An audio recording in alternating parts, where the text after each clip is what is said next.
Desperté esa mañana con el golpe que más temía, fuerte, frío, inflexible. Pero nada me preparó para las palabras que mi propia hija dijo mientras me entregaba una notificación de desalojo. Mamá, tienes que irte esta noche. El suelo bajo mis pies se sentía como si estuviera desmoronándose, llevándose consigo cada sacrificio que había hecho por ella. Hoy, voy a contarles algo que nunca pensé que compartiría. ¿Y si por un segundo esto les resulta familiar? Solo les pido que den me gusta a este video y se suscriban. Me ayudará a seguir abriendo mi corazón. Mi nombre es Margaret, y durante 73 años, el Bronx ha sido mi hogar. El apartamento donde crié a mis hijos está en el tercer piso de un edificio de preguerra en la avenida Morris, donde el constante zumbido del tráfico se mezcla con el lejano lamento de sirenas que se han convertido en la banda sonora de mi vida. Las paredes, amarillentas por décadas de humo de cigarrillos del inquilino anterior y recuerdos cansados de años de mis propias luchas, contenían todo lo que había conocido sobre el amor, la pérdida y la supervivencia. Mis mañanas siempre comenzaban de la misma manera. A las 5:30 en punto, me arrastraba hasta la cocina con mis zapatillas gastadas, esas con agujeros cerca de los dedos gordos que siempre me prometía reemplazar. Preparaba un café tan negro que podría quitar la pintura, usando la misma taza desportillada que mi difunto esposo Thomas me había regalado hace 30 años. El asa estaba agrietada, unida con pegamento que se había amarilleado con el tiempo, pero no podía deshacerme de ella. Algunas mañanas me sorprendía hablándole como si Thomas todavía estuviera allí, escuchando mis preocupaciones sobre la pila de facturas sin pagar que parecían multiplicarse durante la noche en mi mesa de cocina. La única vida que logré nutrir en ese espacio reducido fue mi colección de plantas en macetas junto a la ventana. Una planta araña que había crecido salvaje y rebelde, con sus retoños colgando como lágrimas verdes. Una obstinada violeta africana que florecía púrpura a pesar de la falta de luz solar adecuada. Estas plantas eran mis compañeras, testigos de la soledad que había consumido lentamente mis días. Nunca pidieron dinero, nunca ignoraron mis llamadas, nunca me hicieron sentir como una carga. Aquella mañana de martes en marzo, el frágil aroma de periódicos húmedos y algo más, algo que olía a derrota, se sentía más pesado que de costumbre. Agarré la notificación de desalojo con dedos temblorosos, leyendo las palabras una y otra vez como si la repetición pudiera cambiar su significado. 48 horas. Eso era todo lo que me estaba dando para empacar toda una vida y desaparecer del lugar que había llamado hogar durante 27 años. La voz de mi hija linda resonaba en el pasillo fuera de mi puerta. Fría como el viento invernal que todavía hacía temblar las ventanas, aunque se suponía que la primavera estaba por llegar. Estaba hablando con alguien por teléfono, probablemente su esposo, probablemente sobre mí. Es mejor así, la oí decir. Necesita aprender a valerse por sí misma. La ironía no me pasó desapercibida. A los 73 años, aparentemente todavía tenía lecciones que aprender sobre independencia de la hija que había mantenido durante 45 años. Justo la noche anterior, le había enviado un mensaje preguntando si podía ir a cenar. Una simple petición de una madre solitaria a su única hija. El mensaje fue marcado como leído a las 7:43 p.m. Sin respuesta. Solo el aplastante silencio que se había convertido en su respuesta estándar a cualquier intento que hacía por conectar. Miré la pantalla de mi teléfono hasta que me ardieron los ojos, esperando que aparecieran los 3 puntos que indicaban que estaba escribiendo. Nunca lo hicieron. Caminé hacia la pared de mi dormitorio, donde fotografías descoloridas colgaban en marcos desiguales que había recolectado en ventas de garaje a lo largo de los años. Ahí estaba Linda a los 7 años, con dientes caídos y sonriente, sosteniendo el pastel de cumpleaños que había hecho desde cero, porque no podíamos permitirnos un pastel de panadería. El aroma de vainilla y el recuerdo de sus chillidos de alegría, cuando vio las rosas rosadas torcidas que había decorado con mis manos temblorosas. Otra foto de la Navidad de hace 5 años. La última vez que nuestra familia se sintió completa. Estábamos reunidos alrededor de mi pequeño árbol artificial, ese con la mitad de las luces quemadas, y Linda estaba realmente sonriendo. Sonriendo de verdad, no la expresión de labios apretados que usaba ahora cada vez que me miraba. El amargo contraste entre esos recuerdos y mi realidad actual me golpeó como un golpe físico. ¿Cuándo me había convertido en la enemiga? ¿Cuándo mi presencia se había vuelto una carga tan grande que mi propio hijo prefería verme sin hogar antes que compartir una comida conmigo? Recuerdo cuando Linda tenía 8 años y yo hacía malabarismos con 2 trabajos solo para mantenernos a flote después de que Thomas muriera. El turno de la mañana en la tienda Martínez en la Tercera Avenida, donde cortaba embutidos y cobraba por café a los trabajadores de la construcción y enfermeras que se dirigían a sus propios trabajos ingratos. Mis manos olían a pastrami y salmuera de pepinillos durante horas, pero no me importaba. Era un trabajo honesto, y la señora Martínez era amable conmigo, a veces dejándome llevar a casa sándwiches del día anterior para el almuerzo de Linda. Las noches pertenecían a Global Cleaning Services. Tomaba el metro hacia el centro de Manhattan, donde pasaba 4 horas limpiando baños y vaciando papeleras en oficinas corporativas que olían a café caro y a desilusión.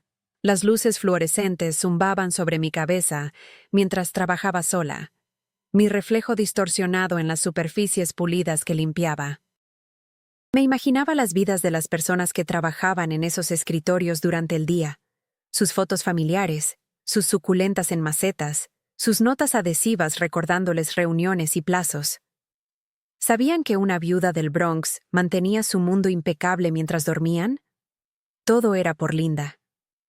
Cada ampolla en mis pies por estar de pie durante 12 horas, cada dolor en mi espalda por agacharme y alcanzar, cada momento de agotamiento que me dejaba demasiado cansada para cenar, todo era para que ella pudiera tener clases de ballet en el estudio de danza de la señorita Catherine. «Mamá, no tienes que hacer esto», me decía cuando volvía a casa a medianoche, con mi uniforme manchado de lejía y mis manos en carne viva por los productos químicos. Tenía 12 años entonces, lo suficientemente mayor para entender que las madres de otros niños no desaparecían durante 14 horas al día. Pero también era lo suficientemente mayor para saber que sus mallas rosas y zapatos de satén no se pagaban solos, que sus lecciones de los martes y jueves eran la razón por la que yo vivía de galletas y mantequilla de maní mientras ella comía comidas de verdad. «Estoy bien, cariño», le susurraba, besando su frente. «¿Practicaste tus posiciones hoy?», preguntaba esto incluso cuando me tambaleaba de pie, incluso cuando mi visión estaba borrosa por la fatiga. Su felicidad valía más que mi comodidad. Al menos, eso pensaba entonces. El patrón continuó durante la escuela secundaria. Cuando Linda anunció que quería ir a la universidad, no cualquier universidad, sino la Universidad de Columbia, no le dije que no podíamos pagarla. En cambio, encontré un tercer trabajo. Catering de fin de semana con una empresa que organizaba eventos para familias adineradas en Manhattan. Servía champán a personas que gastaban más en sus zapatos de lo que yo ganaba en un mes, invisible en mi uniforme negro mientras celebraban hitos con los que yo solo podía soñar. Un día de acción de gracias, 2 meses después de comenzar su primer año, Linda me llamó llorando. «Mamá, van a echarme si no pago la tarifa de alojamiento antes del viernes. Son $800. Lo siento mucho, debería habértelo dicho antes, pero pensé que la ayuda financiera cubriría todo». Miré el dinero del alquiler sobre la encimera de mi cocina. $750 en billetes de 20 y 10, ahorrados de propinas y horas extras. Mi casero, el señor Rodríguez, ya me había advertido sobre pagos atrasados, pero la voz de Linda era tan pequeña, tan asustada. Era mi bebé, sola en esa gran universidad con todos esos niños ricos que pertenecían allí de maneras en que ella nunca lo haría.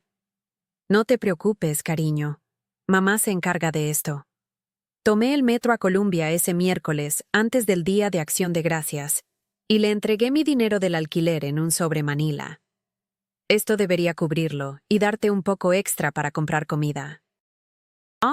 Su sonrisa cuando me abrazó valía las 3 semanas que pasé durmiendo en el sofá de mi amiga Rosa mientras esperaba mi próximo cheque de pago. Rosa vivía en un apartamento estudio en Washington Heights, y su sofá tenía resortes que sobresalían a través de la tapicería gastada, pero nunca me hizo sentir como una carga. Preparaba café con leche por las mañanas y nos sentábamos junto a su ventana, viendo cómo el río Hudson captaba la luz temprana del sol. «Mija, ¿por qué no le dices a Linda que tú también necesitas ayuda?», preguntaba Rosa. «Ya es adulta. Debería saber lo que sacrificas». Pero no podía. Linda estaba prosperando en Columbia, haciendo amigos de familias con casas de verano y fondos fiduciarios. Se estaba convirtiendo en algo que yo nunca podría ser: educada, sofisticada, segura. Lo último que quería era que se sintiera culpable por los problemas de su madre. Quería que volara, no que mirara hacia atrás. Después de la universidad, Linda consiguió un trabajo en una organización sin fines de lucro en Manhattan. El dinero no era excelente, pero era un trabajo respetable, el tipo de trabajo donde usaba blazers y llevaba un maletín de cuero. Conoció a David en un evento de networking, un tipo de finanzas con un MBA y una familia de Connecticut, que poseía una casa con auténticas habitaciones de invitados.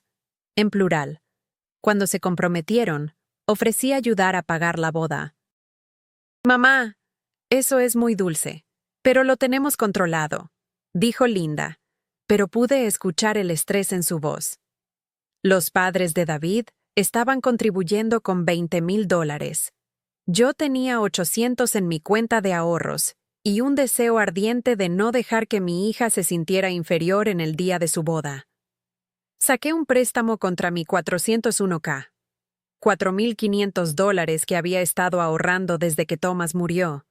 Dinero que había planeado usar para mi propia jubilación algún día. Le escribí un cheque a Linda y vi cómo su rostro se iluminaba de alivio. «Mamá, ¿estás segura? Esto es demasiado». «Nada es demasiado para la felicidad de mi bebé», le dije. Y lo decía en serio. Incluso ahora, sentada en mi apartamento con una notificación de desalojo en mis manos, lo decía en serio. Pero en algún momento, mis sacrificios dejaron de ser apreciados y comenzaron a ser esperados. Las llamadas de agradecimiento se volvieron más cortas. Las invitaciones a eventos familiares se volvieron más raras. Las solicitudes de dinero se volvieron más frecuentes y más urgentes. «Mamá, el hermano de David se casa y necesitamos comprar un regalo. Algo bonito, ¿sabes? Su familia tiene expectativas. $500. Mamá, queremos tomarnos unas vacaciones por nuestro aniversario, pero el dinero está ajustado con el nuevo apartamento. ¿Podrías ayudarnos? $1,200. Mamá, mi laptop murió y necesito una nueva para el trabajo». «Esta es perfecta, pero es más de lo que presupuestamos. $800. Cada vez dije que sí. Cada vez vi cómo mi pequeña cuenta de ahorros se reducía mientras me decía a mí misma que así era como se veía el amor. Los padres ayudaban a sus hijos. Eso es lo que hacían las familias. Las promesas de devolverme el dinero venían con cada solicitud. «Te lo devolveré tan pronto como llegue mi próximo cheque de trabajo freelance. Te lo devolveremos en los próximos meses. Lo prometo». «Mamá, sabes que cumpliremos». Pero los cheques nunca llegaron. Los pagos nunca se materializaron. Y lentamente, comencé a sentirme como un cajero automático compulso, útil cuando se necesitaba, ignorada cuando no. La peor parte no era el dinero. Era la forma en que Linda comenzó a hablarme. La impaciencia en su voz cuando llamaba para saber cómo estaba. Las miradas de fastidio cuando compartía historias sobre mi día. La forma en que me interrumpía a media frase para atender llamadas de amigos o de David, como si mis palabras tuvieran una fecha de caducidad que las suyas no tenían. Mamá, estoy un poco ocupada ahora. Se convirtió en su saludo estándar. ¿Podemos hablar más tarde? Más tarde nunca llegaba. Empecé a dudar de mí misma. Tal vez estaba llamando demasiado. Tal vez mis historias sobre el nieto de la señora Martínez o la artritis de Rosa eran aburridas. Tal vez me estaba convirtiendo en una de esas madres ancianas necesitadas que siempre había compadecido en las películas, aferrada, desesperada, vergonzosa. Así que llamé menos, visité menos, pedí menos. Pero en lugar de mejorar las cosas, mi retirada pareció hacer que Linda se irritara más conmigo, no menos.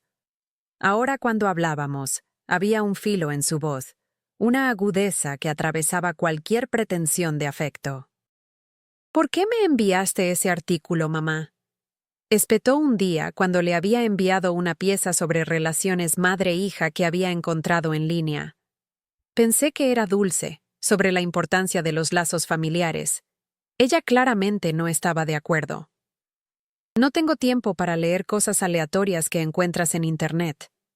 El frío en su voz era más frío que cualquier invierno de Nueva York que hubiera soportado. Murmuré una disculpa y prometí no enviar nada más. Pero el daño estaba hecho. Cada interacción se sentía como caminar por un campo minado, sin saber nunca qué palabra o gesto desencadenaría su impaciencia. El silencio de David era casi peor que la hostilidad de Linda.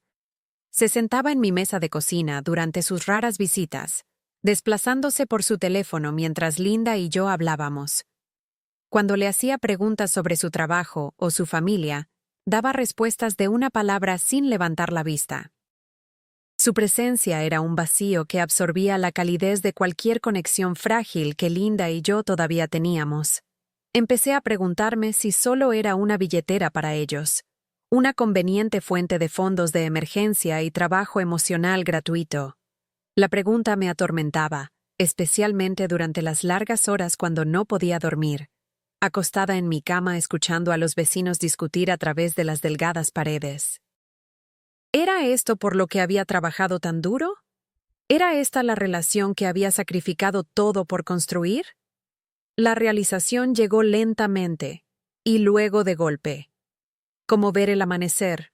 ¿No notas que el cielo está cambiando hasta que de repente es de día y puedes ver todo claramente, incluidas las cosas que preferirías no ver? Comenzó con pequeñas cosas. Mensajes de texto ignorados en mi cumpleaños. Un día de la madre que pasó sin reconocimiento hasta que lo mencioné, solo para recibir una tarjeta comprada apresuradamente con el nombre de David también, aunque nunca lo había conocido hasta que Linda ya estaba comprometida. Regalos de Navidad que parecían ocurrencias tardías, velas de farmacia, bufandas genéricas, tarjetas de regalo para restaurantes en los que no podía permitirme comer incluso con su contribución. Luego vinieron los desaires más grandes. La cena que Linda organizó para el ascenso de David y que supe a través de Rosa, cuya hija trabajaba con alguien que conocía a alguien que estuvo allí. ¿Por qué no fui invitada? Le pregunté a Linda cuando finalmente reuní el valor para llamarla al respecto. Eran solo personas del trabajo, mamá. Te habrías aburrido. Pero vi las fotos en Facebook antes de que la configuración de privacidad de Linda entrara en vigor. Sus amigos de la universidad estaban allí, el hermano de David y su cuñada. Incluso algunos vecinos de su edificio, todos excepto la mujer que había hecho posible su vida. El día que me dio neumonía fue mi punto de quiebre, aunque no lo reconocí en ese momento. Me había estado sintiendo enferma durante una semana, cansada, tosiendo, con fiebre que seguía tratando con medicamentos de venta libre y pura terquedad. No podía permitirme faltar al trabajo, y ciertamente no podía permitirme una visita al médico. Pero el martes por la mañana desperté en el suelo del baño de Rosa. Me había levantado para usar el inodoro y colapsé, mis pulmones ardiendo y mi visión girando como una atracción de carnaval. Rosa me encontró allí una hora después, inconsciente y ardiendo de fiebre. El viaje en ambulancia al hospital Bronx Lebanon fue un borrón de sirenas y voces preocupadas hablando en jerga médica que no entendía. La sala de emergencias olía a desinfectante y miedo, llena de personas que se parecían a mí, cansadas, preocupadas, sin seguro o con seguro insuficiente, esperando que lo que fuera que estuviera mal con ellos pudiera solucionarse sin arruinarlos. Neumonía, dijo el médico. Ambos pulmones. Probablemente caminando con ella durante semanas. Necesitaba ser ingresada, necesitaba antibióticos intravenosos, necesitaba descanso y monitoreo. También necesitaba a alguien a quien llamar, alguien que se sentara conmigo durante las partes aterradoras, alguien a quien le importara que estuviera sola en una cama de hospital observando mis niveles de oxígeno en una máquina que no entendía. Llamé a Linda desde mi cama de hospital. Mi voz apenas un susurro. Cariño, estoy en Bronx, Lebanon. Tengo neumonía. ¿Podrías venir a sentarte conmigo un rato? La pausa antes de que respondiera fue lo suficientemente larga para que mi corazón se hundiera. Mamá, realmente estoy abrumada de trabajo esta semana. David está fuera de la ciudad y tengo este enorme proyecto pendiente. ¿Estás bien? O sea, ¿vas a estar bien? Vas a estar bien. Como si mi recuperación fuera una conclusión inevitable, como si los hospitales fueran lugares donde las ancianas iban a descansar cómodamente, no lugares donde a veces morían solas. Eso creo, susurré. Es solo que tengo miedo. ¿Podrías tal vez pasar mañana? Otra pausa. Lo intentaré. Envíame por mensaje el número de habitación. Nunca vino. Durante 4 días, yací en esa cama de hospital, viendo a otros pacientes recibir visitas, niños con globos, cónyuges con sopa casera, amigos con revistas y chismes. Las enfermeras eran amables, especialmente María, una joven de Puerto Rico que me recordaba a Linda a esa edad. Se sentaba conmigo durante sus descansos, contándome sobre su propia madre en San Juan. Su hija debe estar muy preocupada, dijo María, ajustando mi cargo. Cuando mi mamá estuvo en el hospital, prácticamente viví aquí. Solo sonreí y cambié de tema. ¿Qué podía decir? ¿Que mi hija estaba demasiado ocupada para visitar a su madre hospitalizada? ¿Que estaba aprendiendo lo que se sentía al ser prescindible en mi propia familia? El día que me dieron de alta, tomé un taxi a casa sola. $43 que no podía permitirme, pero estaba demasiado débil para navegar por el metro con mis papeles de alta y las recetas de antibióticos que necesitaría surtir. Linda me envió un mensaje más tarde esa noche. Me alegra que te sientas mejor. Lamento no haber podido pasar. Semana loca. Sentirse mejor. Como si la neumonía fuera como un resfriado común, algo de lo que te recuperas rápidamente. Quería responder. No me sentía mejor. Me estaba muriendo. Y no estabas allí. En lugar de eso, escribí. No te preocupes, cariño. Entiendo. Pero estaba comenzando a no entender. O tal vez estaba comenzando a entender demasiado. La verdadera revelación llegó 2 meses después, cuando estaba clasificando mi correo. Facturas, mayormente, con Edison, pagos hospitalarios, extractos de tarjetas de crédito por el dinero que había pedido prestado para ayudar a Linda con varias emergencias a lo largo de los años. Pero allí, mezclado con los sospechosos habituales, había algo que no pertenecía. Un extracto de tarjeta de crédito con el nombre de Linda. Había sido entregado a mi dirección por error. Lo obvio era ponerlo en un sobre y reenviárselo. Pero algo me hizo dudar. Tal vez fue la forma en que había estado evitando mis llamadas últimamente, o la brusquedad de nuestra última conversación, o simplemente el sabor amargo que había estado creciendo en mi boca cada vez que pensaba en nuestra relación. Lo abrí. Me dije a mí misma que solo estaba revisando información importante, algo urgente que ella podría necesitar saber. Pero lo que encontré fue peor que cualquier emergencia financiera. Cargos de restaurantes que no podía pronunciar, tiendas de las que nunca había oído hablar, resorts de vacaciones que costaban más por noche de lo que yo ganaba en un mes. Había estado viviendo una vida de lujo mientras pedía prestado dinero de mí para cubrir gastos básicos. ¿Las vacaciones para las que me había pedido ayuda?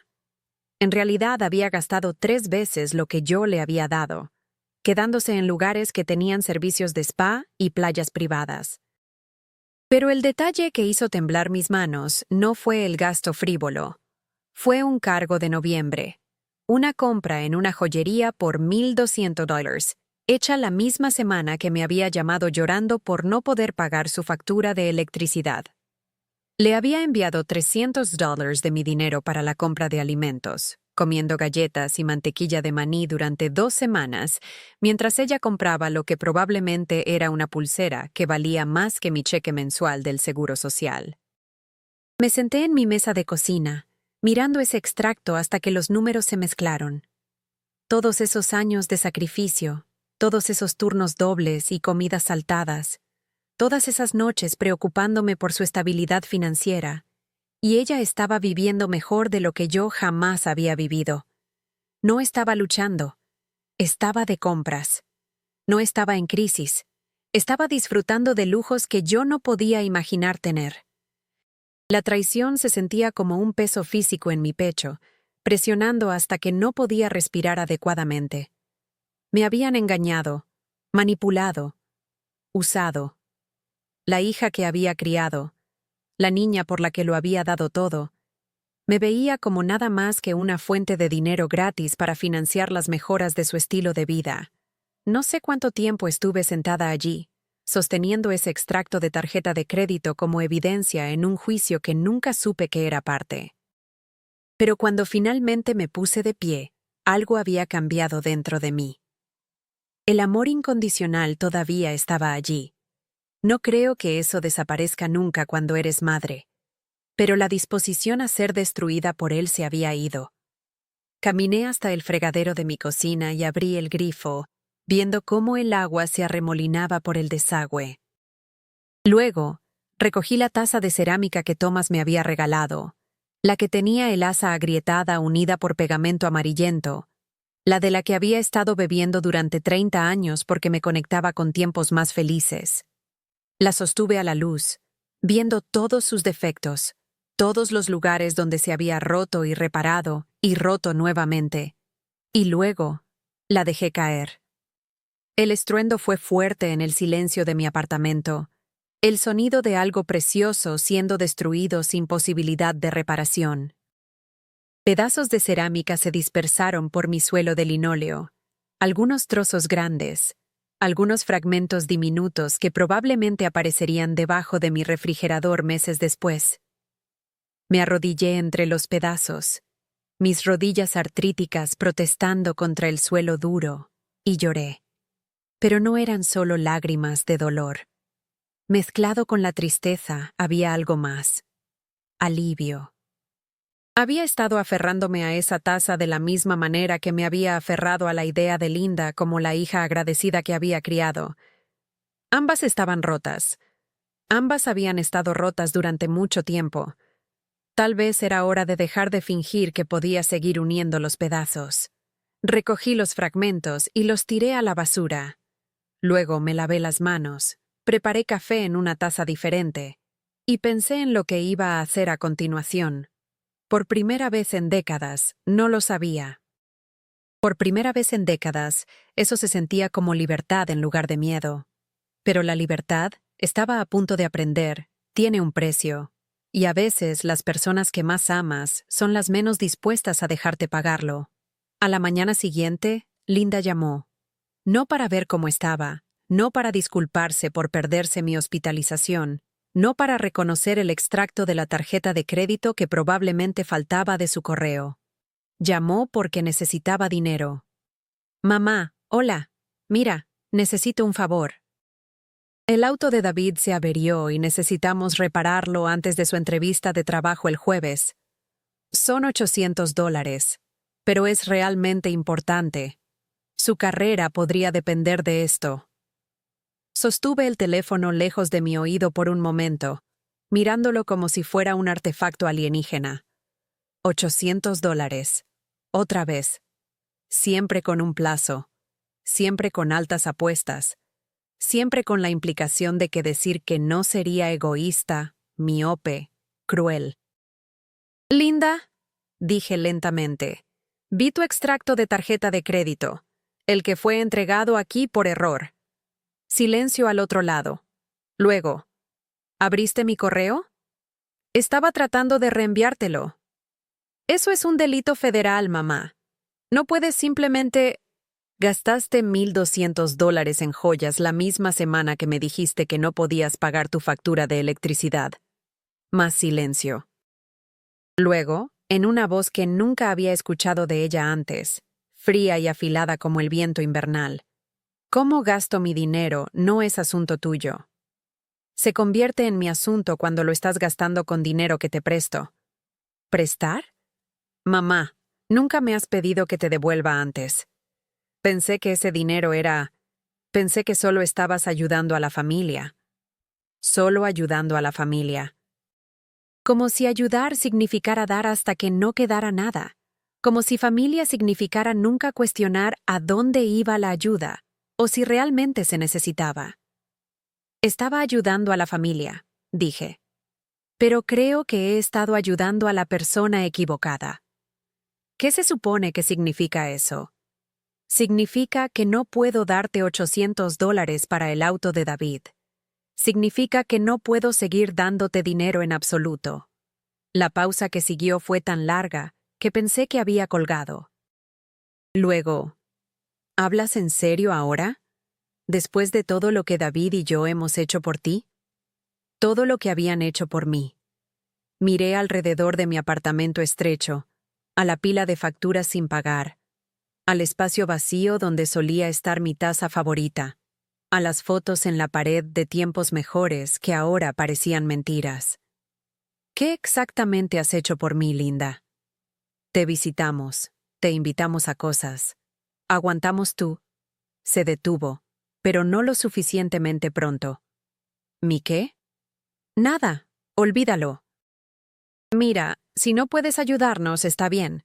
Pero no actúes como si no nos importaras, porque eso no es justo. Aguantar. La frase resonó en mi mente mucho después de que colgara. Ella no me amaba, me toleraba. No era su madre, era su carga. Y aparentemente, era una carga que se esperaba que pagara por el privilegio de ser tolerada. Esa noche, me acosté mirando al techo, escuchando los sonidos familiares de mi edificio instalándose para dormir. La señora. Chen arriba corriendo agua para su té nocturno. La joven pareja de al lado discutiendo sobre de quién era el turno de sacar a pasear al perro. Sonidos normales de vidas normales, donde el valor de las personas no se medía por su disposición a arruinarse financieramente por otros. Pensé en llamar a Rosa, pero era tarde y ella tenía trabajo por la mañana. Pensé en llamar a mi hijo Michael en California, pero nos habíamos distanciado a lo largo de los años y no estaba segura de que lo entendería. Linda siempre había sido su hermanita, la bebé de la familia que no podía hacer nada mal. ¿Creería que su dulce hermana era capaz de manipulación financiera? ¿Creería que su madre no solo estaba siendo dramática? En cambio, me levanté y me hice una taza de té, en una taza nueva que había comprado en la bodega de la calle, cerámica blanca sencilla sin ningún valor sentimental o carga emocional. Me senté junto a la ventana de mi cocina, mirando las luces de la calle creando charcos amarillos en la acera vacía, y tomé una decisión que lo cambiaría todo. Terminé de ser un cajero automático con sentimientos. Terminé de disculparme por mi existencia. Terminé de mendigar migajas de atención de personas que me veían como una inconveniencia. A los 73 años, iba a aprender a decir que no. La oportunidad llegó antes de lo esperado. 3 días después, Linda llamó de nuevo. Esta vez, se saltó las cortesías por completo. Mamá, realmente necesitamos ese dinero para el auto de David. Su entrevista es mañana y no puede llegar sin él. Por favor, te lo suplico. Cerré los ojos y respiré profundo. No. ¿Qué? No. No puedo darte dinero para el auto de David. ¿No puedes o no quieres? Ambos. El silencio se extendió entre nosotras como un abismo. Luego la voz de Linda, más afilada que nunca. Bien. Espero que disfrutes estar sola, mamá. Porque eso es lo que te va a traer esta actitud. Colgó. Me quedé sosteniendo el teléfono hasta que el tono demarcado se detuvo, hasta que no hubo más que silencio llenando mi apartamento como agua de inundación. Y entonces me di cuenta de algo que debería haberme aterrorizado. Ya no tenía miedo de estar sola, tenía miedo de ser usada. Las amenazas comenzaron la semana siguiente. No amenazas físicas. Linda era demasiado sofisticada para eso, sino emocionales y financieras que cortaban igual de profundo. Primero vino la culpa. Le dije a David lo que dijiste, mamá. Está realmente herido. Siempre pensó que te agradaba. Se pregunta si alguna vez te has preocupado realmente por nuestra familia. Luego vino la presión. Supongo que no debería esperar que quieras ver a tus nietos, ya que has dejado claro que el dinero es más importante para ti que ayudar a tu propia hija. Finalmente vino el aislamiento. Michael piensa que estás perdiéndolo, mamá. Le conté sobre lo de la tarjeta de crédito y cómo de repente estás siendo extraña con el dinero. Está preocupado por tu estado mental. Cada llamada estaba diseñada para hacerme dudar de mí misma, para hacerme creer que establecer límites era lo mismo que ser egoísta, que protegerme a mí misma era lo mismo que abandonar a mi familia. Durante una semana, casi funcionó. Me quedaba despierta por la noche preguntándome si estaba siendo demasiado dura, demasiado obstinada, demasiado inflexible. Tal vez Linda tenía razón. Tal vez estaba perdiendo el control de la realidad. Pero luego recordé el hospital. 4 días acostada allí sola, asustada y enferma, mientras mi hija estaba demasiado ocupada para visitarme. Recordé el extracto de la tarjeta de crédito, la evidencia de una vida financiada por mi sacrificio mientras yo comía galletas para la cena. Recordé su voz en el teléfono. «Aguantamos tú». ¿Qué estaba a punto de decir? ¿Aguantar mi qué? ¿Mi necesidad? ¿Mi edad? ¿Mi existencia?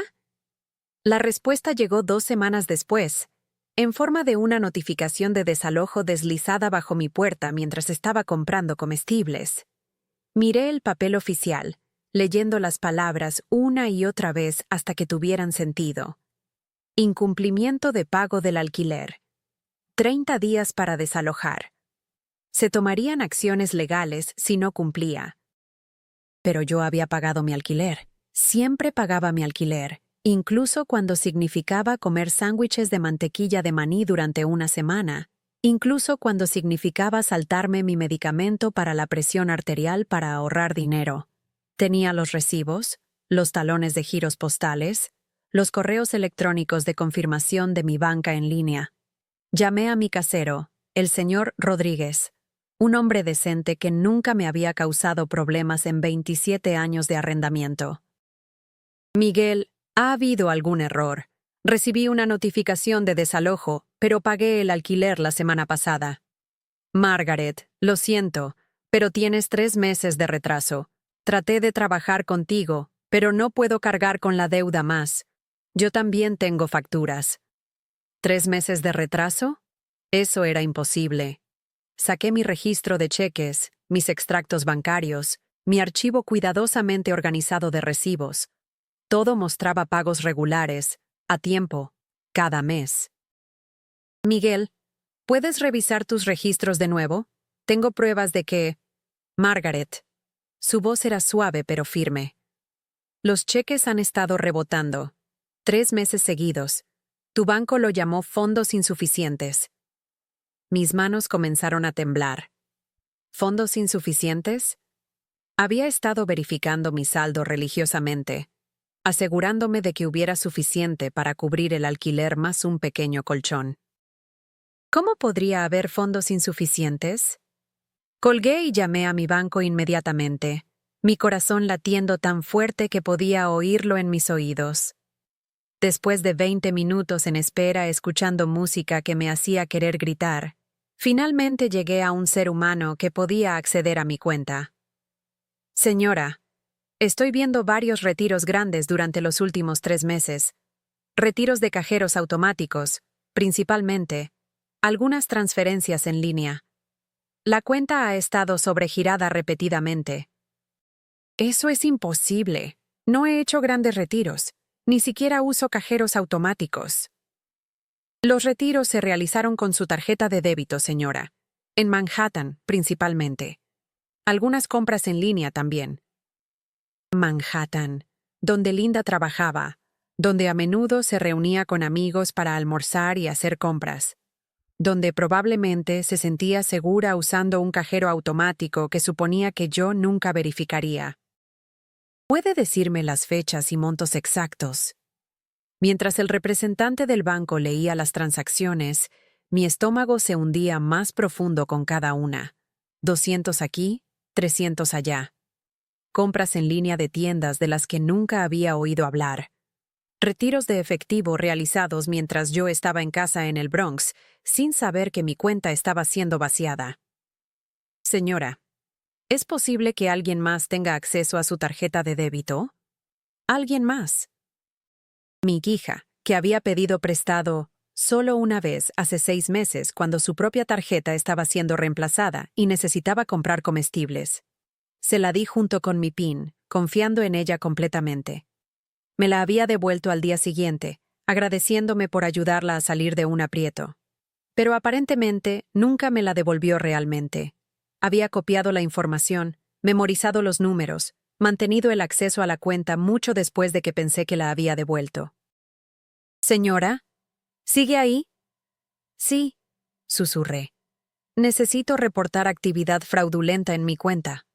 La transferiré a nuestro departamento de fraude.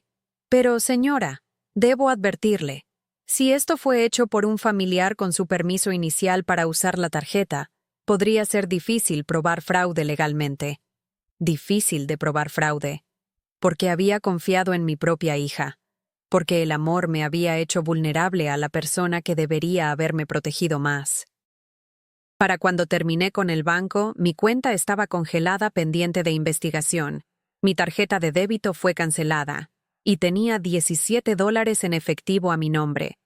$17 y una notificación de desalojo que me daba 30 días para encontrar un nuevo lugar donde vivir. Llamé a Linda inmediatamente, mis manos temblando mientras marcaba su número. Linda, necesitamos hablar. Ahora mismo. Mamá, estoy en el trabajo. ¿Puede esperar esto?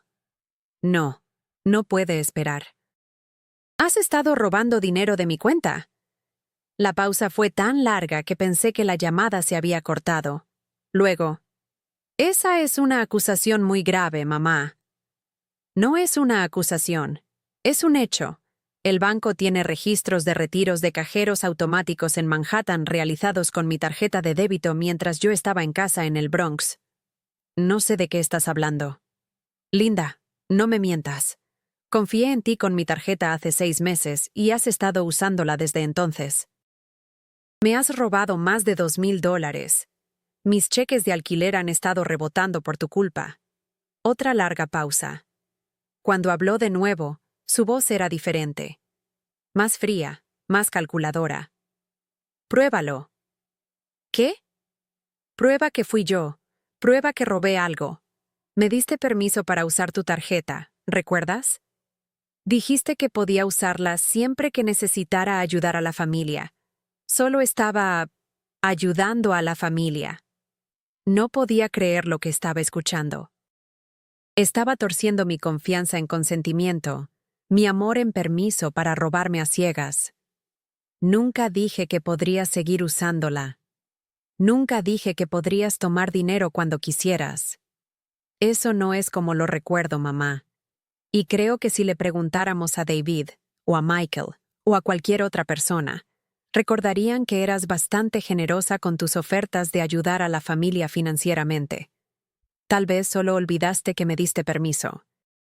Los problemas de memoria son bastante comunes a tu edad. A mi edad. Me estaba haciendo dudar de mí misma, haciéndome cuestionar mis propios recuerdos, mi propia cordura. Esta era mi hija, la niña que había mecido para dormir, la adolescente por la que me había quedado despierta esperando cuando no llegaba a tiempo, la joven de la que había estado tan orgullosa cuando se graduó de la universidad. Y me estaba destruyendo sistemáticamente, metódicamente, sin remordimientos. Linda, voy a ser desalojada por esto. No tengo a dónde ir. Eso es realmente lamentable, mamá. Tal vez deberías haber administrado mejor tu dinero. La línea se cortó. Me senté en mi cocina, rodeada de 27 años de recuerdos, y sentí que algo dentro de mí se rompía por completo. No como la taza que había tirado. Esa había sido una ruptura limpia, afilada pero definitiva. Esto era diferente. Era la lenta disolución de todo lo que había creído sobre el amor, la familia y la decencia básica de las personas por las que había sacrificado todo. Pero mientras estaba sentada allí, algo más comenzó a formarse en el espacio donde solían estar mis ilusiones. Era desconocido, este nuevo sentimiento. Me tomó un momento reconocerlo. Era ira, pura, limpia, justa ira. No el tipo de ira llena de culpa y dudas que solía sentir cuando Linda me hería. Esto era diferente. Era la ira de alguien que finalmente había visto la verdad claramente y decidió que había tenido suficiente. Recogí el teléfono y volví a llamar al banco. Quiero presentar una denuncia policial por abuso financiero a personas mayores, dije. Mi voz era firme ahora, tranquila de una manera que no había sido durante meses. Señora, debo advertirle, si esto involucra a un familiar, entiendo. Pero robar es robar, independientemente de la genética. A continuación, llamé a un abogado. El sobrino de Rosa trabajaba en una oficina de ayuda legal en Manhattan que ayudaba a personas mayores con casos de abuso financiero. Tomaría tiempo, me advirtió. El sistema judicial se movía lentamente y los casos familiares eran complicados. Pero era posible recuperar al menos parte de lo que Linda había tomado, y más importante, crearía un registro legal de lo que había hecho. Luego hice algo que debería haber hecho hace años. Abrí una nueva cuenta bancaria en una pequeña cooperativa de crédito en mi vecindario, una donde Linda nunca pensaría en buscar. Una donde mi dinero estaría a salvo de personas que veían mi amor como debilidad y mi confianza como estupidez. Pero mi problema inmediato permanecía. Tenía $17 y 28 días para encontrar un lugar donde vivir. Fue entonces cuando Rosa llamó a mi puerta. «Mija, la señora Chen de arriba me dijo que te vio llorando en el pasillo». «¿Qué pasa?» Le mostré la notificación de desalojo. Le conté sobre la cuenta bancaria. Le expliqué la traición de Linda con una voz que solo temblaba un poco. Rosa escuchó sin juzgar, sus manos gastadas sosteniendo las mías mientras hablaba. «Puedes quedarte conmigo», dijo inmediatamente, «por el tiempo que necesites». «Rosa, no puedo. Tu lugar es pequeño y tienes tus propios problemas». «Mis problemas no incluyen quedarme sin hogar porque mi hija es una ladrona». «Te quedarás conmigo, y es definitivo. Ya resolveremos el resto más tarde». Lloré entonces, pero eran lágrimas diferentes. Lágrimas de gratitud. Lágrimas de alivio al descubrir que la bondad todavía existía en el mundo. Que no todos me veían como algo para usar y desechar. Pero la generosidad de Rosa resolvía solo un problema. Linda todavía tenía mi información bancaria de antes de cerrar la cuenta. Todavía tenía acceso a otros aspectos de mi vida, mis direcciones, mi número de seguro social, mi información médica. Sabía dónde bancaba, dónde compraba, quiénes eran mis amigos. En su ira por ser cortada financieramente, podría decidir causar aún más daño. Tenía razón en preocuparme. 2 semanas después, viviendo en el sofá de Rosa y reconstruyendo lentamente mi vida, recibí una llamada de la Administración del Seguro Social. Alguien había llamado afirmando ser yo, tratando de cambiar mi información de depósito directo y dirección postal. Lo único que impidió que el cambio se realizara fue una pregunta de seguridad sobre el apellido de soltera de mi madre. Información que Linda no tenía.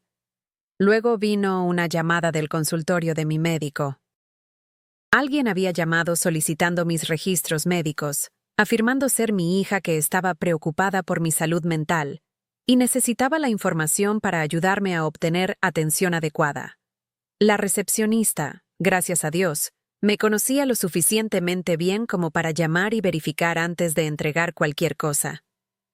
Finalmente, recibí una llamada de mi compañía de seguros. Alguien había intentado agregarse como usuario autorizado en mi póliza, afirmando ser mi poder notarial médico.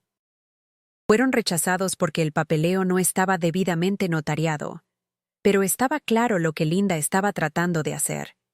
Estaba tratando sistemáticamente de tomar el control de mi vida, mi dinero, mis decisiones médicas, mi identidad. Si no podía tener acceso a mi cuenta bancaria, encontraría otras formas de mantener poder sobre mí. Otras formas de asegurarse de que siguiera siendo dependiente, manejable, explotable. Me di cuenta entonces de que el abuso financiero nunca había sido sobre el dinero en sí. Se trataba de control. Se trataba de mantenerme en una posición donde necesitara su aprobación, su ayuda, su presencia en mi vida. Mientras fuera financieramente dependiente y emocionalmente desesperada, nunca cuestionaría su trato hacia mí. Nunca establecería límites. Nunca diría que no. Pero ya había dicho que no. Y ahora ella estaba tratando de quitarme la capacidad de hacer que esa elección se mantuviera. La gota que colmó el vaso llegó un martes por la mañana en noviembre. Rosa y yo estábamos tomando café junto a su ventana, viendo a los madrugadores apresurarse hacia la estación de metro cuando sonó mi teléfono. Era un número desconocido, pero algo me hizo contestar. ¿Es Margaret Sullivan? Sí. Soy el detective Martínez de la Policía de Nueva York. Hemos recibido un informe de que está desaparecida y posiblemente en peligro. Su hija nos llamó, muy preocupada. Dice que no ha estado respondiendo a su teléfono y está preocupada por su estado mental. Miré mi teléfono. 17 llamadas perdidas de Linda en los últimos 2 días. Las había estado ignorando, finalmente con suficiente paz para no sobresaltarme cada vez que exigía mi atención. No estoy desaparecida, detective. Me estoy quedando con una amiga. Su hija parece pensar que podría estar confundida, posiblemente sufriendo de demencia. Está solicitando una verificación de bienestar. Nos gustaría enviar a un oficial para asegurarnos de que esté bien. Una verificación de bienestar. Linda estaba tratando de que me declararan mentalmente incompetente, probablemente como primer paso para obtener la tutela legal. Si no podía controlar mi dinero directamente, me haría declarar incapaz de controlarlo yo misma. Detective Martínez, tengo 73 años, no 93. Estoy viviendo con mi amiga Rosa Gutiérrez en Washington Heights, porque mi hija robó dinero de mi cuenta bancaria y no podía pagar mi alquiler. Tengo un abogado trabajando en el caso de abuso financiero. No estoy desaparecida, y no estoy confundida. Me estoy protegiendo. El silencio al otro lado fue revelador. Señora, ¿puede darme su dirección actual para que podamos verificar su bienestar? Le di la dirección y el número de teléfono de Rosa. En 1 hora, un oficial uniformado estaba en la puerta. Una mujer joven que parecía apenas lo suficientemente mayor para haber salido de la academia, con ojos amables y modales pacientes. Señora Sullivan, soy la oficial Chen. Solo necesito verificar que esté segura y hacer mi informe. Su hija sonaba muy preocupada por teléfono. Oficial Chen, mi hija está preocupada porque he cortado su acceso a mi cuenta bancaria. Ha estado robándome sistemáticamente durante meses y ahora está tratando de declararme incompetente para recuperar el control de mis finanzas. Le mostré la documentación que había reunido. extractos bancarios, la tarjeta de negocios del abogado, recibos que mostraban los retiros fraudulentos de Linda. Le expliqué sobre el desalojo, los intentos de cambiar mi información del Seguro Social, las solicitudes de registros médicos. La oficial Chen tomó notas, hizo preguntas claras y directas, y me trató como un adulto competente, en lugar de una persona mayor confundida que necesitaba ser manejada con guantes de seda. Señora Sullivan, ¿ha sido evaluada por un profesional médico recientemente? Pregunto solo porque si hay alguna duda sobre su competencia mental, debe abordarse adecuadamente. Vi a mi médico el mes pasado para mi chequeo regular, el Dr. Patel en Bronx Family Medical. Él puede verificar que estoy mentalmente lúcida. También tengo un abogado trabajando en este caso si necesita verificación profesional. La oficial Chen asintió e hizo más notas. Voy a presentar un informe que indique que está segura, mentalmente competente, y viviendo voluntariamente con una amiga. También voy a incluir información sobre las alegaciones de abuso financiero. Si aún no lo ha hecho, le animaría a presentar una denuncia formal. Después de que se fue, me senté en el sofá de Rosa sintiéndome exhausta, pero extrañamente victoriosa. Linda había jugado mal sus cartas. Su intento de que me declararan incompetente había fracasado, creando un registro oficial de mi competencia mental y su comportamiento manipulador.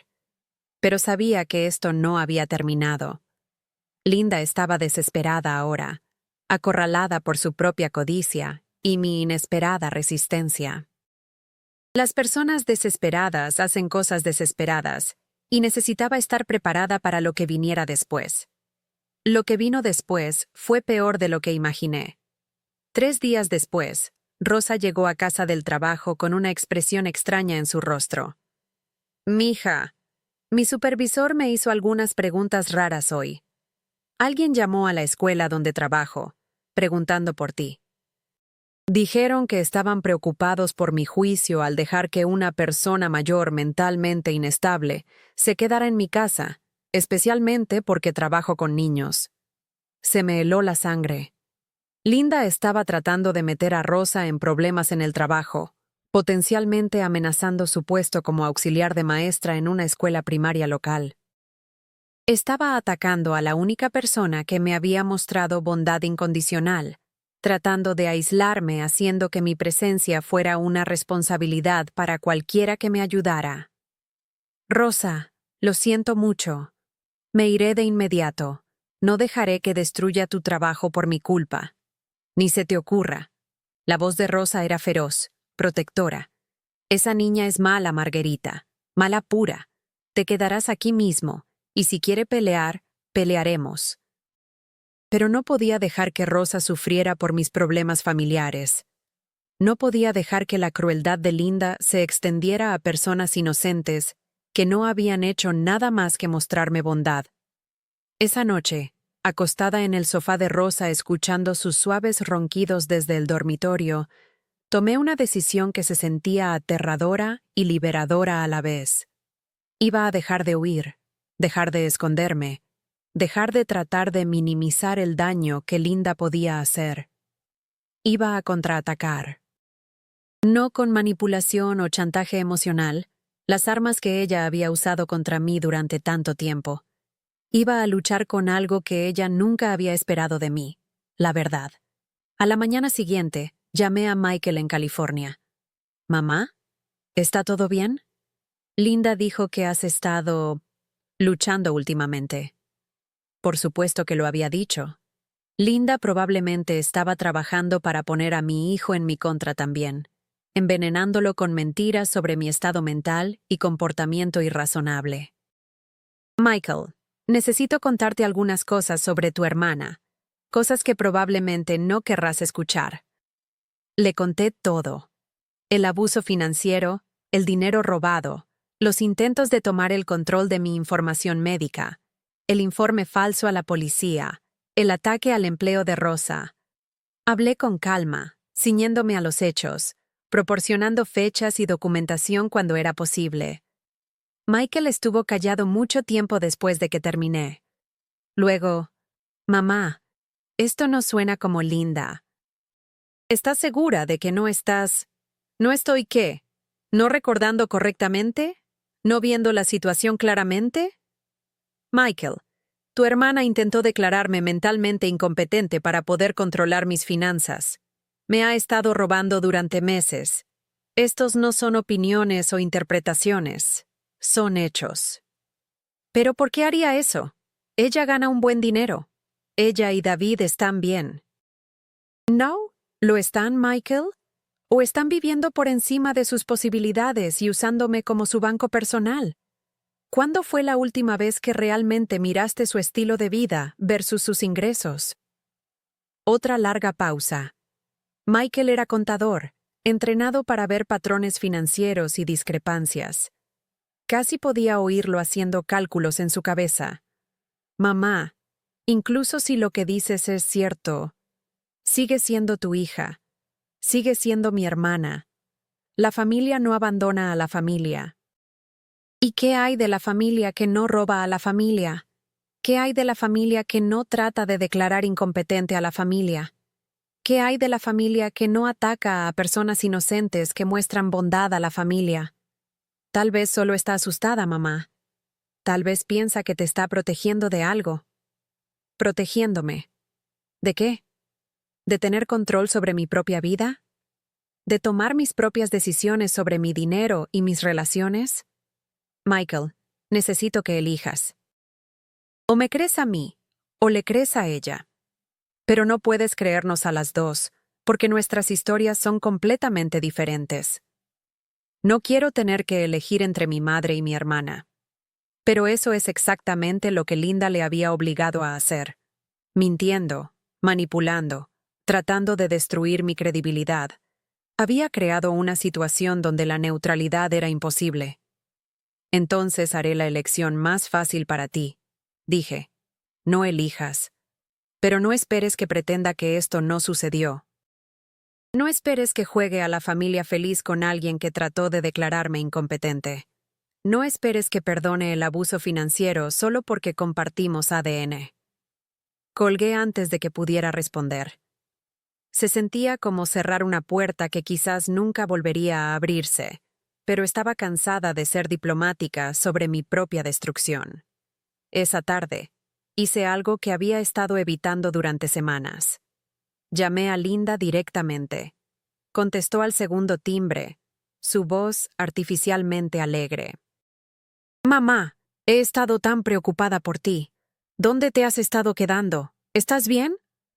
Me estoy quedando con Rosa Gutiérrez en Washington Heights. Y sabes eso porque intentaste que la despidieran de su trabajo. La alegría artificial cayó inmediatamente. No sé de qué estás hablando. Linda, ya pasamos de fingir. Robaste dinero de mi cuenta bancaria. Intentaste tomar control de mis registros médicos. Presentaste un informe falso de persona desaparecida. Llamaste al empleador de Rosa tratando de meterla en problemas. Y ahora has estado mintiendo a Michael sobre mi estado mental. Mamá, estás siendo paranoica. Nadie está tratando de hacerte daño. Para. Solo para. No te estoy llamando para discutir contigo o para darte otra oportunidad de manipularme. Te estoy llamando para decirte que se acabó. Cualquier relación que tuviéramos, cualquier conexión familiar que pretendiéramos mantener, ha terminado. No lo dices en serio. Digo cada palabra. Me has mostrado quién eres, Linda. Eres alguien que le roba a su madre. Eres alguien que trata de declarar incompetente a su madre por despecho. Eres alguien que ataca a personas inocentes para vengarse. Esa no es mi hija. Mi hija murió hace mucho tiempo, y solo tardé demasiado en notarlo. El silencio se extendió entre nosotras, lleno de años de dolor y decepción, y el colapso final de cualquier pretensión de amor. Te arrepentirás de esto, dijo Linda finalmente. Cuando seas vieja y estés enferma y necesites ayuda, recuerda que elegiste el orgullo sobre la familia.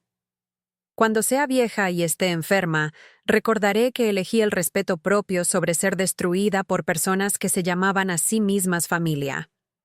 Colgué e inmediatamente bloqueé su número. La bloqueé en las redes sociales. Bloqueé todas las vías que había usado para entrometerse en mi paz. Luego me senté en el sofá de Rosa y lloré. No de tristeza esta vez, sino de alivio.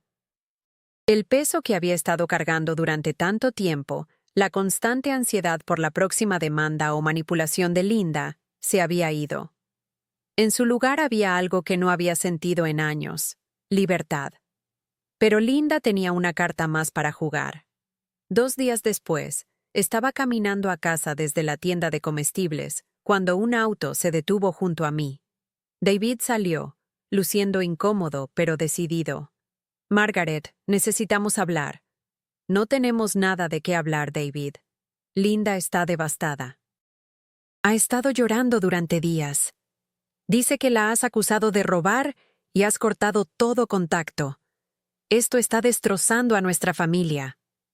Miré a este hombre que se había sentado en mi mesa de cocina docenas de veces, que había comido comidas que yo había preparado, que había aceptado dinero que yo había luchado por proporcionar, y que nunca me había mirado a los ojos ni me había agradecido por nada.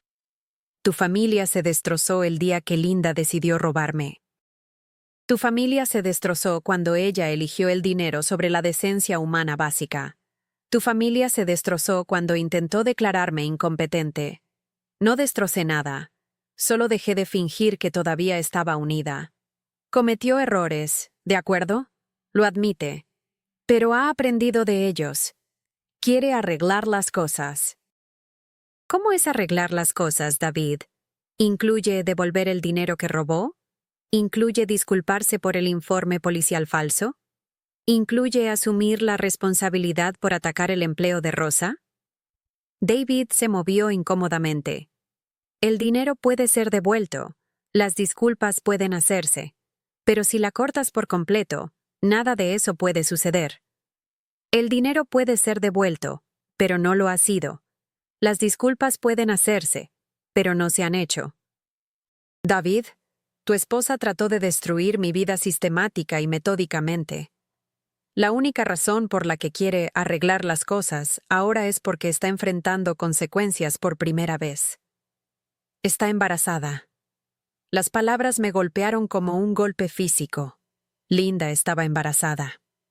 Iba a ser abuela otra vez, y mi nieto crecería sin conocerme debido a esta guerra entre Linda y yo.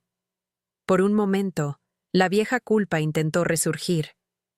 Tal vez debería perdonarla por el bien del bebé. Tal vez ser abuela era más importante que tener razón. Tal vez la familia realmente lo era todo, incluso cuando la familia era tóxica y destructiva.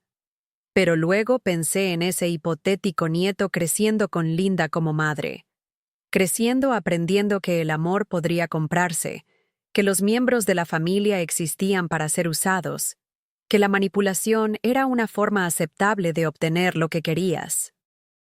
Creciendo pensando que era normal robar a parientes ancianos, mentir a las autoridades, atacar a personas inocentes por despecho. Felicidades por el embarazo, dije con calma. Espero que ambos sean muy felices. ¿Eso es todo? ¿Eso es todo lo que tienes que decir? ¿Qué esperabas, David? ¿Que olvidaría todo lo que Linda ha hecho porque está teniendo un bebé? ¿Que la dejaría volver a mi vida para que pueda comenzar a enseñar a mi nieto que está bien abusar de las personas mayores? Estás siendo ridícula. Estoy siendo realista. Linda me ha mostrado exactamente quién es. Le creo. Y no me expondré a más abusos solo porque se haya reproducido. David volvió a subir a su auto y se fue sin decir otra palabra. Seguí caminando a casa, cargando mis comestibles y cargando el peso de otra puerta cerrándose. Esa noche, Rosa y yo nos sentamos en su pequeño balcón, mirando las luces de Manhattan a lo lejos. La ciudad parecía llena de posibilidades desde esta altura, llena de vidas siendo vividas por personas que también podrían estar luchando con familia, dinero, soledad, decisiones difíciles. ¿Crees que estoy siendo demasiado dura?, le pregunté. Mija, hay una diferencia entre ser dura y ser inteligente. Estás siendo inteligente. Esa niña te destruiría si la dejaras. El embarazo no cambia eso. ¿Pero el bebé? El bebé estará bien. Y si Linda es la mitad de madre que fuiste tú, tal vez el bebé saldrá mejor que ella. Pero esa no es tu responsabilidad más. Rosa tenía razón. Había pasado 45 años asumiendo la responsabilidad de la felicidad de Linda, de la seguridad financiera de Linda, de las elecciones de vida de Linda. Era hora de dejarla asumir la responsabilidad de su propio hijo. Durante las siguientes semanas, lentamente comencé a reconstruir mi vida. El abogado que el sobrino de Rosa había recomendado estaba haciendo progresos en el caso de abuso financiero. Tomaría tiempo, podría tomar años, pero había esperanza de recuperar al menos parte de lo que Linda había robado. Más importante, estaba aprendiendo a vivir para mí misma. Me inscribí en una clase de pintura de acuarela en el Centro para Personas Mayores local. Me uní a un club de lectura que se reunía en la biblioteca todos los jueves. Comencé a caminar en el Parque Fort Tryon, recordando cómo se sentía moverme por espacios públicos sin preocuparme constantemente por el dinero o las obligaciones familiares. La transformación fue gradual pero innegable. Me paraba más erguida, hablaba con más confianza, dormía mejor por la noche. Por primera vez en años, esperaba con ansias despertarme en lugar de temer lo que cada día podría traer. Pero la verdadera prueba llegó en febrero, 4 meses después de que cortara contacto con Linda. Estaba saliendo de la oficina de correos después de enviar una carta a Michael, una breve nota haciéndole saber que estaba bien y dándole mi nueva dirección, cuando la vi. Linda estaba saliendo de la CBS de al lado, visiblemente embarazada ahora, tal vez de 5 o 6 meses. Por un momento, nos miramos fijamente a través del ancho de una acera de Nueva York, llena de personas que llevaban a cabo sus vidas ordinarias. Se veía cansada, de alguna manera mayor, como si el estrés de ser cortada de su cajero automático personal la estuviera desgastando. Me sentí nada, sin oleada de amor maternal, sin culpa por el nieto que nunca conocería, sin deseo de correr hacia ella y reconciliarme por el bien de la armonía familiar. Solo un reconocimiento tranquilo de alguien que una vez fue importante para mí y ahora era una extraña. Linda dio un paso hacia mí, y por un momento pensé que podría realmente acercarse, podría intentar una manipulación más o súplica de simpatía. Pero algo en mi rostro debe haberla detenido. Ya no era la misma mujer asustada y desesperada que había estado explotando durante años. Era alguien que había aprendido a valorarse a sí misma, alguien que no podía ser rota por amenazas o viajes de culpa nunca más. Se dio la vuelta y se alejó sin hablar. La vi desaparecer entre la multitud de peatones y sentí solo alivio de que el encuentro hubiera terminado. Esa tarde, Rosa me preguntó si estaba bien después de ver a Linda. «Estoy más que bien», le dije. «Soy libre». La primavera llegó temprano ese año, o tal vez solo se sentía así porque finalmente estaba prestando atención a las estaciones de nuevo, en lugar de estar consumida por el drama familiar y el estrés financiero. Encontré un pequeño apartamento en el edificio de Rosa, un estudio en el segundo piso que captaba la luz de la mañana y tenía espacio para unas pocas plantas junto a la ventana. El día que me mudé, con la ayuda de Rosa y una carretilla de mano prestada del superintendente del edificio, me di cuenta de que este era el primer lugar que había elegido enteramente para mí. El apartamento en la avenida Morris había sido lo que Thomas y yo podíamos permitirnos cuando éramos jóvenes y comenzábamos una familia. Este lugar era lo que yo quería, pequeño pero luminoso, asequible pero cómodo, mío sin compromiso ni consulta con las necesidades o preferencias de nadie más. Pinté las paredes de un suave color amarillo que me recordaba a la luz del sol. Compré muebles en tiendas de segunda mano, eligiendo piezas por comodidad y belleza en lugar de durabilidad para niños o practicidad para una familia. Todo en este apartamento fue elegido por mí, para mí, porque me hacía feliz. La primera noche que dormí en mi propia cama, en mi propio lugar, Permanecí despierta no por preocupación, sino por asombro. A los 73 años, estaba comenzando de nuevo. A los 73 años, estaba aprendiendo lo que significaba vivir para mí misma. Mis días adoptaron un nuevo ritmo. Café de la mañana junto a mi ventana, viendo la calle despertarse abajo. Tardes leyendo o pintando o caminando en el parque. Noches con Rosa, o en el centro para personas mayores, o a veces simplemente sola con mis pensamientos y la satisfacción de la soledad elegida en lugar de impuesta. Comencé a ser voluntaria en una organización local que ayudaba a personas mayores a navegar casos de abuso financiero. Mi experiencia con Linda, por dolorosa que hubiera sido, me dio una visión de las tácticas utilizadas por miembros de la familia que se aprovechan de sus parientes mayores. Podía detectar los signos ahora: el aislamiento gradual, las solicitudes de emergencia de dinero, los viajes de culpa disfrazados de expresiones de amor. Otras personas mayores me buscaban para obtener consejos y apoyo. Mujeres que habían descubierto que sus hijos adultos les robaban. Hombres cuyas familias los habían trasladado a hogares de ancianos contra su voluntad para poder tomar el control de sus bienes. Personas que habían sido convencidas por sus familias de que hacer preguntas sobre dinero faltante o transacciones financieras no autorizadas significaba que se estaban volviendo paranoicas y confusas.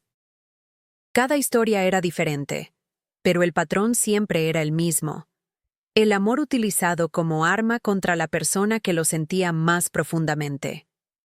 La confianza explotada por las personas que deberían haber sido las más confiables. El sacrificio castigado por los destinatarios del sacrificio. Pero también conocí a personas que encontraron su camino de salida, que aprendieron a establecer límites y protegerse sin perder su humanidad esencial. Personas que descubrieron que establecer límites no los hacía fríos o amargados, los hacía disponibles para relaciones más saludables con personas que los valoraban adecuadamente. A los 75 años, me di cuenta de que me había convertido en algo que nunca esperé ser: una maestra. No en un aula, sino en la experiencia vivida de alguien que había sobrevivido a la traición familiar y aprendido a prosperar después. La gente me buscaba para pedir consejos, apoyo, la simple validación de que sus experiencias eran reales y su dolor era legítimo. ¿Cómo superas la culpa? Era la pregunta que escuchaba con más frecuencia.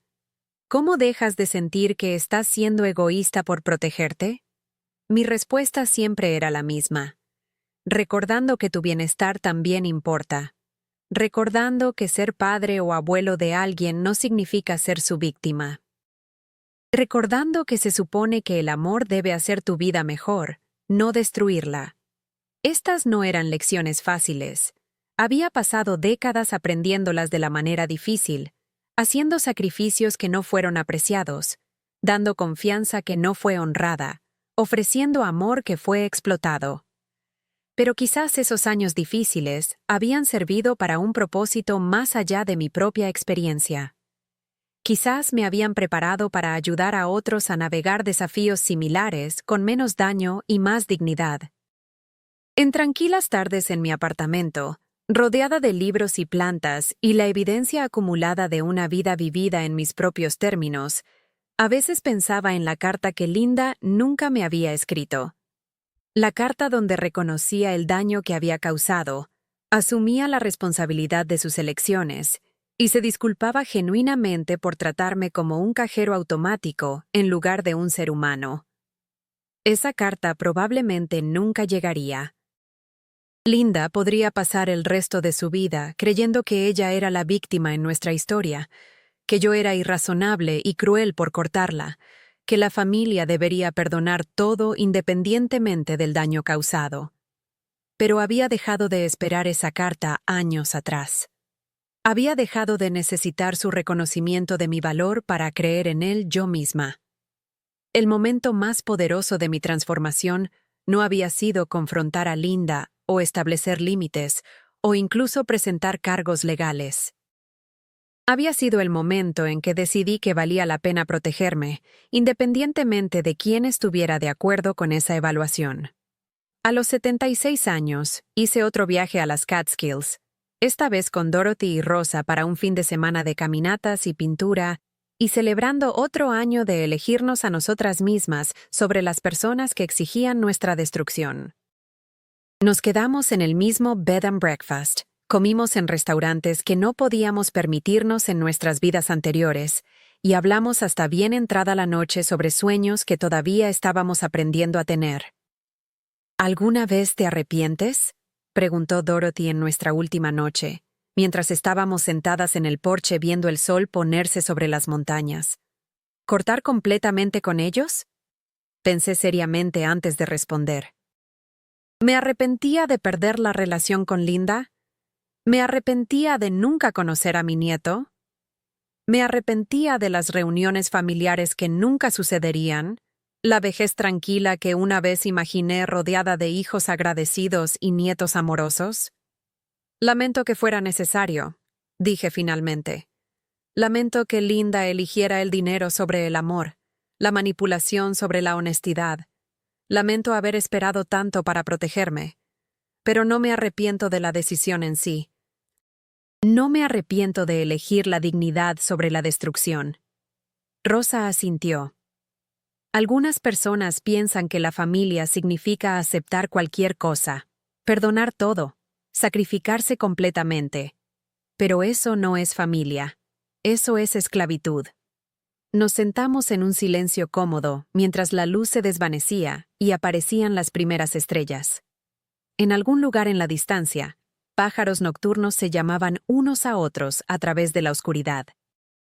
El sonido era solitario pero no triste, criaturas encontrándose en la inmensidad, creando conexiones que eran elegidas en lugar de impuestas. Esa noche, acostada en una cama que olía ligeramente a lavanda y aire de montaña, pensé en todas las versiones de mí misma que había sido a lo largo de los años. La joven madre trabajando 2 empleos para pagar clases de ballet. La mujer de mediana edad sacrificando sus ahorros para la jubilación por la boda de su hija. La mujer mayor durmiendo en el sofá de una amiga, porque había sido robada por su propia hija. Cada versión había estado haciendo lo mejor que podía con el entendimiento que tenía en ese momento. Cada una había sido motivada por el amor, incluso cuando ese amor estaba siendo explotado y manipulado. Ninguna de ellas merecía el trato que habían recibido, independientemente de sus errores o limitaciones. Pero esta versión actual, la mujer acostada en una cama cómoda en un hostal de montaña, rodeada de amigos que la valoraban adecuadamente, planeando días que le pertenecían por completo, esta versión había aprendido algo que las otras no. Había aprendido que el amor sin respeto no es amor en absoluto, que los lazos familiares mantenidos a través del sacrificio y la manipulación no son lazos que valga la pena mantener, que a veces lo más amoroso que puedes hacer es negarte a participar en tu propia destrucción. Me dormí esa noche no con el sonido del tráfico y sirenas y vecinos discutiendo, sino con el susurro del viento entre los pinos y el lejano murmullo de un arroyo que corría claro y libre hacia cualquier destino que le esperaba río abajo. Cuando desperté por la mañana, la luz del sol entraba por cortinas blancas y podía oír a Rosa y Dorothy preparando café en la pequeña cocineta, hablando en voz baja sobre sus planes para el día. Por un momento, acostada allí entre el sueño y la vigilia, sentí una profunda sensación de gratitud por el camino que me había llevado a este lugar. No gratitud por el dolor y la traición y la pérdida que habían marcado el viaje, sino gratitud por sobrevivir a esas cosas con mi ser esencial intacto, por aprender que valía la pena protegerme, por descubrir que la relación más importante que podía construir era la que tenía conmigo misma. A los 76 años, finalmente estaba viviendo la vida que estaba destinada a tener. No la vida que había planeado de joven, no la vida que otros esperaban que viviera, no la vida dictada por obligación y sacrificio y las necesidades de personas que confundían el amor con la propiedad. Estaba viviendo mi vida, elegida, protegida, valorada, libre. ¿Alguna vez has vivido o conocido a alguien que vivió algo como esto? ¿Alguna vez te has encontrado en una relación donde el amor se medía por tu disposición a ser destruido? ¿Donde la conexión familiar requería el sacrificio de tu propio valor y dignidad? Por favor, comparte tu historia en los comentarios a continuación. Tu experiencia importa, tu voz importa, tú importas.